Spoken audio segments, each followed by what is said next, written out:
Coming up, we've got some Sarah Jessica Parker and Robert Downey Jr. What more can you want? Iron Man star Robert Downey Jr. is going from superhero to school for his latest movie, Charlie Bartlett.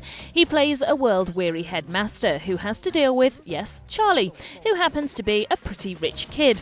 But money can't buy you everything, and Charlie's failing miserably to fit in. Then he discovers his talents lie in teaching, well, at least in dishing out advice to the other messed-up teenagers in school. So he becomes the resident psychiatrist. Are you making any friends at all?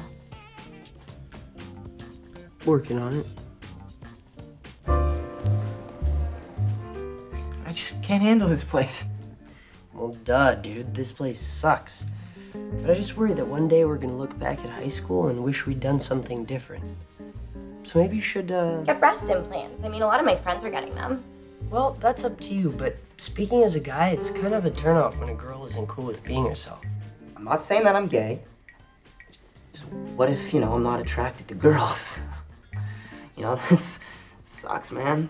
Well, at least you're attracted to somebody. Unfortunately, his newfound fame also brings him to the attention of Kat Dennings, who just so happens to be Robert Downey Jr.'s daughter in the film.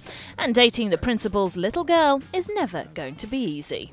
Sooner than later, when he gains the affections of my daughter Susan, I become less than pleased, and hilarity ensues. But whatever you think of teenage angst films, it's a bit of a rite of passage movie, in the strangest sense of the word, I think, This one has a slightly darker side, which makes it a witty ride from the first class to the last lesson.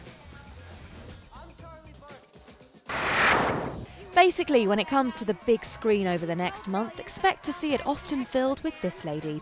Yes, seen here looking stunning at the premiere of Sex and the City, Sarah Jessica Parker has been one busy girl. It's a couple of weeks till you'll be able to see her back as Carrie Bradshaw, but if that's too long to wait to get your SJP fix, her other movie, Smart People, is out this weekend. He's here in the ER. He's had an accident. So what happened to your head? It's all a blur. Sarah stars in the comedy as a doctor who ends up dating her old college lecturer. Dennis Quaid plays the depressed English professor, while Juno star Ellen Page is his difficult teenage daughter. Together, they make up one mightily dysfunctional family. Behind the scenes, though, things were more harmonious. As Quaid explained, simply seeing Sarah Jessica Parker every day was enough for him. I love looking at her every day. She's playing a character very kind of unlike characters that she's played before. She's she's a doctor in this, but at the same time she's really kind of closed off emotionally too, but not so much as my character. These two people who really don't have any kind of clue. Yes, they're smart people, but that doesn't mean that they're good at regular stuff. Far from it. Now, since bursting onto our screens in Sex and the City, SJP has become one of the most sought-after actresses in Hollywood. With plenty of roles to choose from, she explained how she came to play Dr. Janet Hartigan. I thought it was, a great script, beautiful, and not just because a lot of scripts aren't great. I wasn't qualifying it like that. It was on its own a really, beautifully written script. This comedy of middle-class manners was written by novelist Mark Poirier and directed by No Morrow, both first-timers in the feature film stakes. Despite their lack of experience, as Sarah Jessica Parker says, it's a great script, and combined with stunning performances from the A-list cast, it's a delight to watch.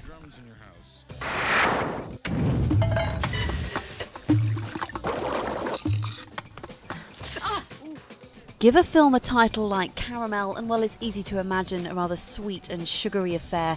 But don't worry, this one's not too sickly sweet to watch. This movie got rave review at Cannes last year, and it hits our screens this week, oozing its fair share of charm. The film is set around a beauty salon in Beirut and looks at the relationships between a group of women struggling with everything from forbidden love, traditions, repressed sexuality, and the balance of duty and desire.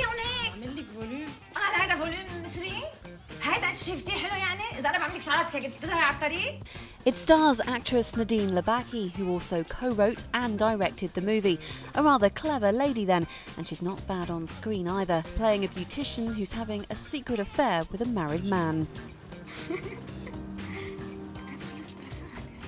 I think through these women you understand a lot about the situation of a Lebanese woman right now living in the Middle East, the problems she's having, the taboos she's facing, and the struggle she's going through to live happily, to do what she wants to do. While it's clearly a film of sisterhood and named after a method of hair removal, fellas, don't let that put you off too much. The film packs both a bit of beauty and a bit of brains, looking at how people deal with universal issues in this Lebanese community. It's subtitled throughout with some stunning settings and rather more bittersweet than its title suggests.